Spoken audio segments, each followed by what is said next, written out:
So దాంతోపాటు మనం చూస్తున్నాం గతంలో కూడా ఈ ఆధార్ కార్డ్ సంబంధించిందే మనకి ట్రినిటీ అనేటువంటి జామ్ ట్రినిటీ అనేటువంటి ఒక కాన్సెప్ట్ని తీసుకురావడం జరిగింది.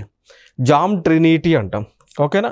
సో జామ్ ట్రినిటీ అంటే ఏంటి అంటే కేంద్ర ప్రభుత్వం అంటే గవర్నమెంట్ ఆఫ్ ఇండియా భారతదేశంలో ఉన్నటువంటి ప్రతి ఒక్కరికి 18 సంవత్సరాలు దాటి ఎవరికైతే బ్యాంక్ అకౌంట్ లేదో, సో 18 సంవత్సరాలు దాటినప్పటికీ కూడా బ్యాంక్ అకౌంట్ లేనటువంటి వారికి జన్ధన్ యోజన కింద భారత ప్రభుత్వము జీరో బ్యాలెన్స్ అకౌంట్స్ని ఇవ్వటం జరిగింది. సో 0 అకౌంట్స్ని, సో ఎటువంటి మినిమం బ్యాలెన్స్ని ఉంచాల్సిన అవసరం లేనటువంటి బ్యాంక్ అకౌంట్స్ని ఇచ్చారు. సో అది జన్ధన్ యోజన కింద ఇచ్చినటువంటి బ్యాంక్స్. సో జే ఫర్ జామ్లో జే అంటే అది, ఏ అంటే ఆధార్, ఎం అంటే మొబైల్ నెంబర్.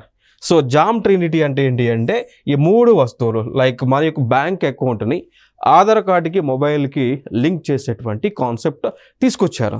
సో దీనిలో కూడా ఆధార్ నెంబర్ని యూజ్ చేశారు. సో ఇక్కడ కూడా ఆధార్ నెంబర్ అనేటువంటిది జస్ట్ ఫర్ ఐడెంటిఫికేషన్ పర్పస్ మాత్రమే.